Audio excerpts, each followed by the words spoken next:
back to the idea of circumstantial faith, that you also mentioned this, and I thought was a really good point to bring out, to talk about a little more fully, is that oftentimes our faith starts that way. On circumstances. Yes. Yeah. When I begin my faith journey, and I've seen this for a lot of people, it starts with something happened, or something, some event took place in my life, or I was responding to an event in my life, and then my faith got launched. And that's often a pretty emotional kind of thing that happens, and a very momentous moment in someone's life. And I think you rightly said on Sunday, that's fine. There's nothing wrong with that. God can use an event or a circumstance to launch faith. Get you started. That's right. The problem is when we camp out there and we never move to put it on a better foundation. And I thought it'd be important to talk about, how does that happen, and what are the signs that I'm maybe not moving there, or I am moving there, or is there any kind of guidance that we can help provide with people to know that they're putting their faith on a foundation? Thoughts on that? I think so. And I hadn't really thought of this until you started talking about examples. And I think the best biblical example I can think of, circumstantial faith at launch. Paul always tells his story out of this great circumstance. Exactly. I mean, he has this miraculous kind of thing take place, and it just totally changes him. He goes from killing Christians to he wants to eventually tell everybody about Jesus. But when he comes, in Colossians, I think, where he says, I want to know Christ, he's not pointing back to, he certainly has known Christ the way I haven't. Yeah. I did not have the experience of having Jesus come in a blinding light and saying, hey, Ed, go preach to everyone. When people say, when were you called? I guess I'm still waiting because, I just have kept doing the next thing, and this is where I've wound up being, and I guess that's okay. Again, our friend Andy Stanley says he said it's okay to volunteer. Yeah, it is. And I guess that's what I did. Me too. He didn't like yank me out. I volunteered when somebody said, hey, can you do this? And I go, yeah, I can do that, and then I can do the next thing. Paul had this, bam, you got to go do this. But when he comes to that point, he goes, I want to know Jesus. And he's not pointing back and goes, and I don't mean like that. He doesn't even talk about that at that point. He's talking about, I want to know him in the power of his resurrection. I want to know about his suffering. I want to identify him within that. Well, in one part of his life, Paul even says, I'd had another vision, but I ain't even going to talk about it. I'm not even going to boast about it. And in that passage, even you talk about his faith. So he has this powerful vision that launches his faith. He has this other one where it goes another place, and he won't talk about it. But in that passage, he goes, and I prayed, I have this thing it really bothers me, and I have asked for it, and I guess I have about as much faith as anybody, and Jesus just goes, no. Yes, sir. So that's right. Faith isn't a power to get you a yes, because Paul kept getting no. Yeah. And I think we're going to talk about that in this series as well. So I think it comes down to that when you get into a place and something, the only way I know to know what the foundation of your faith is when it's tested. That's why I said on Sunday, there's really not a problem with circumstantial faith in that, because we talked about circumstance, I get things out of my life, but you and I both have known people I used to believe that everyone had to accept Jesus to be okay with God, and then I got to know this really good person who didn't believe anything, and I suddenly began to believe, well, that probably doesn't really matter. And so it wasn't that I suddenly decided you don't have to follow Jesus. I just didn't want to say anything to this other person, so I changed my belief, which is all okay until you get to a place in your life and you really, really, really need something to believe. Yeah. And then it's really important that your circumstances wasn't shifting by what happened to you. I mean, when your life's going pretty good, circumstantial faith pretty well works. Yeah. I mean, you're calling on God and you're blessing God and all that's going good until something happens, and all of a sudden you better have something that you can stand on, because everything else knocks out. And I can't say that happens to everybody, because I don't know that it does, but it happens to a lot of us. Yeah. When I have people that they'll come at me with lots of questions, and being a pastor, doing what we do, and they'll have what about this and what about that, and I'll be honest, there are a lot of questions I get thrown my way that I'll have to just look at and go, I don't know. That's Sure. right. And I'm not sure about that. That's a really great question, but I know this over here, and I always point back to the resurrection of Jesus, and I say, I'm pretty sure that the evidence, the most best explanation for what happened in 33 AD was that Jesus walked out of that grave. And if that's true, then all that other stuff, well, I can figure out what is happening to you or what questions you have. And so if I can just keep coming back to that foundation bedrock, I'm just fine. Yeah. And it took me a while to get to there. I mean, I think we all have that experience. I mean, I can't tell you how many times I've watched people over the years come to faith, and like you said, things are going great for a while, but then they come up against an unanswerable question or an unexplainable circumstance, and that's, like I said, that's the moment where they have to decide, what's my faith on? Sure. Was it the experience that I had way back when or whatever that I'm pointing to, or is it the great things that God has done for me? Because when all that's gone, what are you going to stand on when that comes? Yeah, my whole life I've had these little idols. Once I became a follower of Jesus, that's the way I think of them. These little thoughts I had that, okay, now I follow Jesus, and if I do right things, my kids will grow up great, and that'll go well, and my friends will always, and people will applaud me and like me, and over time, you do all the things you're pretty sure that you were supposed to do, and then that belief gets questioned. And so you get that one knocked out of the way, and I go, oh, that really wasn't what I was basing my faith on anyway. It's the fact that Jesus was resurrected from the dead. And then you don't know it, but there are other ones, little ones that you've stacked up somewhere. Yeah.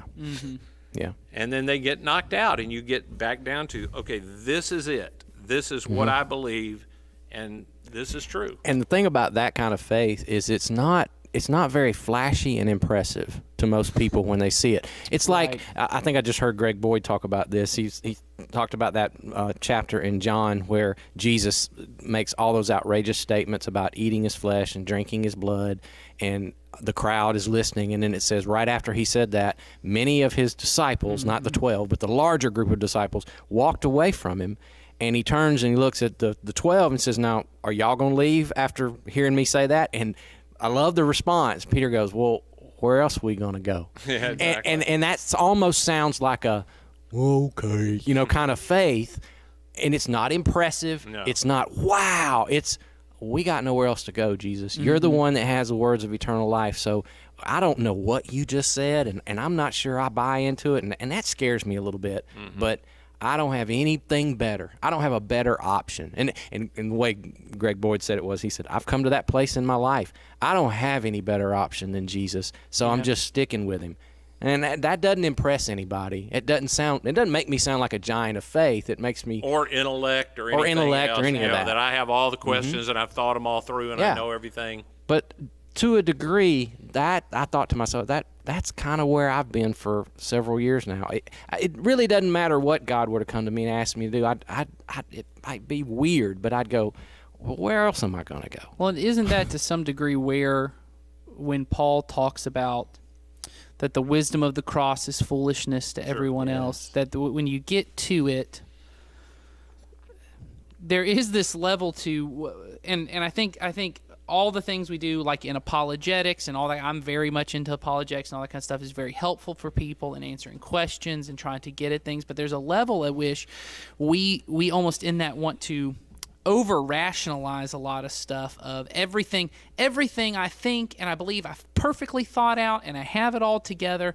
But there's this level of, and really what it is I'm standing on my intellect or I'm standing on my firm conviction in this thing. But there's a level to Jesus going to the cross was humiliating, and we miss that so much. It was humiliating, and for any of his followers to say, I follow that guy, everyone would have gone, you're an idiot. Oh, yeah. He was crucified. You're going to follow, so you're also going to go get crucified because you're going to follow him to that. And Paul's like, it's foolishness to everyone. He says to the Jews who also believe in the same God, but they don't believe Jesus is that God. They look at this and they go, that doesn't make any sense. Clearly, God wouldn't die this way. The Gentiles, who are very much, all the Romans at the time, they're very much confirmed with status. Well, we wouldn't get crucified. And I think in the same way in our thing of, we all want this flashy faith, and circumstantial faith feels strong. Sure. Clearly, God's hand is on my life. Well, it is flashy. Yes. Look at what God's done for me. And once again, it gets back to me. It makes me feel strong in that clearly God is doing something divine in my life that I was able to make it through this. But there's a level of weakness, and this is where I'm trying to get to in my life these days. We're going, I may never be strong, and maybe I shouldn't be strong. That when Paul talks about it, of I don't boast in myself. That there's a level of, I want to boast in myself. I want to say I'm doing so good. But when you get to this weakness of anything good going on in my life is God working at me, and it is grace. And not grace meaning just forgiveness. It's God doing through me what I can't do. That's right. Which the more I learn, I can't do any of it. That is when faith grows, because I don't have another option. If I want to lean into his power, I have no other option. Yep. So I think when you one of the questions you asked is, how do you know when it's going on? I think for me it's always been, something happens and I begin to question what I believe. I probably had an area of circumstantial faith. Yeah. Because nothing changed about the resurrection. Nothing changed about that. It was generally just something in my life. Something either happened in my life. So how do I know? Well, something comes up and I lose my job, or something comes up and the government doesn't go, or something comes up and things aren't going in the way of the world, and I begin to question whether I can really trust God or not. Well, nothing changed about Jesus in those circumstances. Yes. So my faith was not founded on what it should be founded on. That's how I think that's the clearest. When I begin to feel that, and even when things go great and I go, my faith has grown so much. Okay, probably not, because nothing changed about Jesus and the resurrection during that time. And we all know that people we know, and personally, faith grows more when things are worse. Yes. That's just a rule, man. It is. I wish it weren't true, but that's just the way it is. The point in my life where I've grown the most have always been the points when pressure is on. Yes. Well, and I think it is because of this thing that you get to the end of what you can do. When I get to the end of, there is a stripping away of, there's a way I've been able to make it through the world, and it's either through my intellect, or it's through my own power, or just whatever mojo I'm putting in the universe that I believe is kind of making it happen. And when I get to a place that fails me, and I fail, and I have to get to a place where I go, what do I do now? But it becomes clear to me, well, God still loves me. You know, the resurrection's still true, these things. And when I'm standing on that, as we were talking about this earlier, that joy is not this blind happiness at, I'm just going to pretend like everything's okay. Yeah, I choose to just be happy. It's not about choosing to be happy. No, it's this confidence. It's this... that everything really is okay. That everything is fine, and that God is still God, and God is still good. And I trust. I was talking to the guys. Here's your discipleship mention for the week. In my the plug of the week. Yeah, that's right. In my discipleship group, we just read the crucifixion story, and I talk about, and I'm sure all of us have this, every time I read it, especially the John account because it's so long, the trials and such like that, how confident Jesus comes across, and he's just not, I mean, he's not backing down on anything, but he's also not aggressive. He's clearly so gentle and submissive to that they're going to kill him. He's not going to fight and all this kind of stuff. And I talk about that's what joy looks like, is that Jesus faces this, and that his faith in that moment is, he goes, because I even think Jesus before that's praying, please take this away. Yeah. Right, that's right. He's, that he's like, I'm trusting whatever God's going to do, whatever the Father is going to do in this next moment is going to be for my good and the good of others. So I don't even really have to freak out that much, even if this is very painful and causes a lot of suffering. It doesn't have to be my way. Yeah. It doesn't have to be my way, right? Your will, not mine. And that is what joy looks like. In fact, Hebrews, when we talk about this, where it says the joy set before him, right? Yeah. That's why he goes to the cross, for the joy set before him. It's this joy of knowing, this confidence of knowing God is still God. And that's, I think, to your point, where my faith is not based in my circle. Because if anyone should have thought God's hand was not on him, it was Jesus when he's on the cross. There's any moment where someone would go, oh, but he clearly has this joyful confidence. And had something in such a way that one of the guys crucifying him when he's dead goes, oh, that was the Son of God right there. Yeah. I've seen a lot of people die. Nobody else ever died like that. No.